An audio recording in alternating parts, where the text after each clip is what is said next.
নমস্কার বন্ধুরা, ক্রিয়েটিভ সীমা ইউটিউব চ্যানেলে আপনাদের স্বাগত। এখন তো বাজারে ফুলকপি আর আমি বিভিন্ন রকম ভাবনা চিন্তা করি। তো আজকে ভাবলাম আমার ঘরে প্রচুর ফুলকপি আছে, তো ফুলকপি দিয়ে পাটিসাপটা বানাবো। তো আমি ফুলকপিগুলোকে এইরকম সাইজের কেটে নিয়েছি। এবার এটাকে আমি গ্রেটারে গ্রেট করে নেব, নিয়ে একটুখানি মিক্সিতে ঘুরিয়ে নিয়ে ফিরে আসছি। আমি এই যে গ্রেটারে গ্রেট করে নিয়ে এটাকে একটুখানি মিক্সিতে ঘুরিয়ে নিয়েছি। পুরো পেস্ট হয়নি, কিন্তু মোটা মোটা একটা দানাদার সুজির মতন দানাদার রয়েছে। এটাকে আমি একটু পেঁয়াজ, ফাইনলি চপ পেঁয়াজ, একটু ধনে পাতা, একটু কাঁচা লঙ্কা, স্বাদ মতো নুন,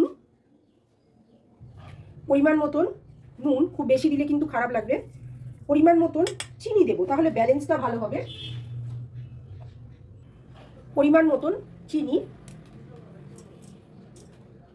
আর দেব ময়দা, যাতে ব্যাটারটার বাইন্ডিং হয়। ময়দাটাও পরিমাণ মতন ঠিক অল্প অল্প করে দেবো, যতটুকুনি লাগবে ততটুকুনি দেবো, মানে যাতে আর কি পাটিসাপটার প্যানকেকটা কড়া থেকে ওঠে সেরকম পরিমাণ ময়দা দেবো, আর পরিমাণ মতন জল দেবো। আমি ব্যাটারটা তৈরি করে ফিরে আসছি। ব্যাটারটা যাতে কালারফুল লাগে সেই জন্য একটু টমেটো দেবো, আর টমেটো দিলে বেশ টক টক ভাব হবে, আর এটা কালারফুলও লাগবে।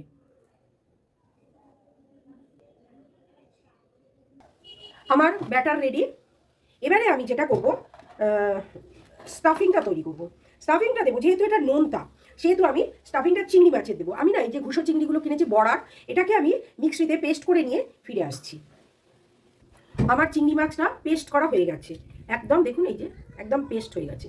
এবারে আমি চিংড়ি মাছটা কড়াতে দিয়ে কষে নেব, একটু পেঁয়াজ, আদা, রসুন, কাঁচা লঙ্কা, একটু ধনে পাতা দিয়ে কষে নেব। কষে নিয়ে আমি ফিরে আসছি। চিংড়ি মাছটা দিয়ে দিলাম।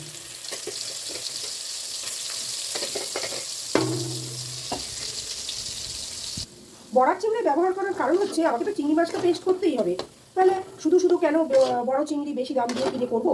সেই জন্য আমি বড়ার চিংড়িটা দিয়ে এই রান্নাটা মানে স্টাফিংটা তৈরি করব, আর পেস্ট করতেও সুবিধে, তাই জন্য আমি বড়ার চিংড়ি ব্যবহার করেছি।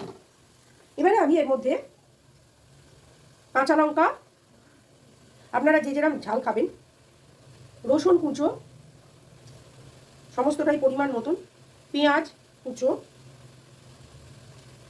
আদা দিয়ে ভালো করে একটু নুন মিষ্টি দিয়ে কষে ফিরে আসছি। আমার চিংড়ি মাছগুলো এই যে এইভাবে ভাজা হয়ে গেছে, আমি সবটা কড়া থেকে তুলে নিলাম। আমার সমস্ত কিছু রেডি। এবারে আমি এর মধ্যে কড়াটা গরম করছি, করে আমি একটু তেল দেবো, অল্প করে তেল দিয়ে আমি ব্যাটারটা অল্প অল্প করে দিয়ে ভেজে নেব।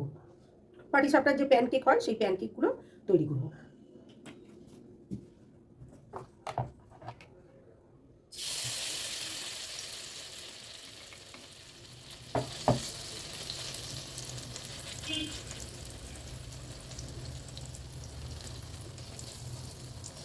একদম সিম করে এটা করলে ভালো হবে, আর খুব যে মোটা মোটা দেবো তা না।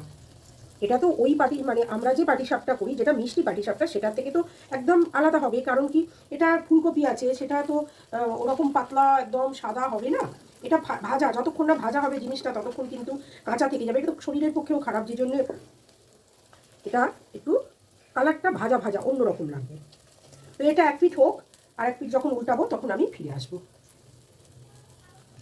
এক পিঠ হয়ে গেছে, হয়নি যদিও, এটা আরেকবার আমি উল্টাবো। এবারে আমি ওই পিঠটা উল্টাবো।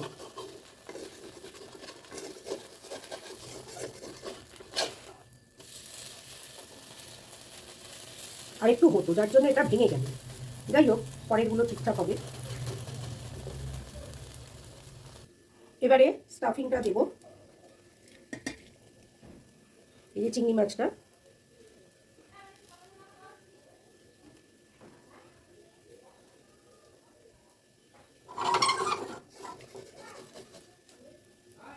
এবং এইভাবে উল্টে নেব।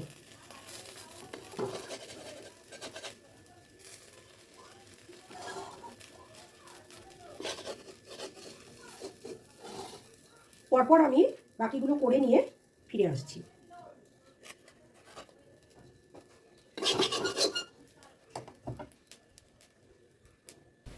দেখুন দ্বিতীয়টা দ্বিতীয়টা একটু ধৈর্য ধরে করতে হবে। এই যে মোটামুটি না হয়ে গেছে, এবারে তুলবো। আমি স্টাফিংটা দিয়ে দিলাম, একই প্রসেসে উঠবে।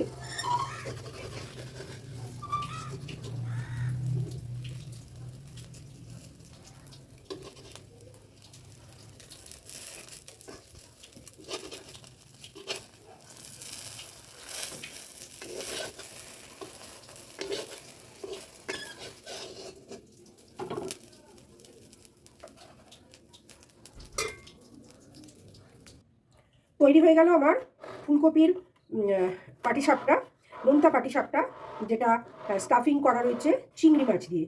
এটাকে গার্নিশিংয়ের জন্য আমি ওপর থেকে টমেটো সস দিয়ে দেবো, কারণ কি টমেটো সস দিয়ে ভালোই খেতে লাগে।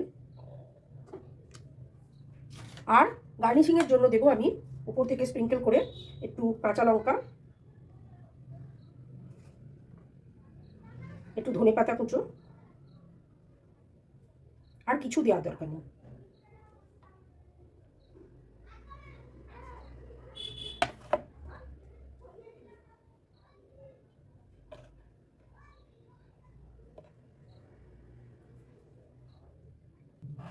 বন্ধুরা, আমার এই আজকের রেসিপিটা যদি আপনাদের ভালো লেগে থাকে অবশ্যই কমেন্ট করে জানাবেন, অবশ্যই তৈরি করে খেয়ে দেখবেন। আজ তাহলে আসি, অন্যদিন আরেকটা অন্য কিছু শীতের সবজির রেসিপি নিয়ে আসবো। আর আপনারা যত লাইক করবেন, কমেন্ট করবেন, শেয়ার করবেন, তখন আমার বন্ধু বাড়বে, আমি আরও অনুপ্রেরণা পাবো।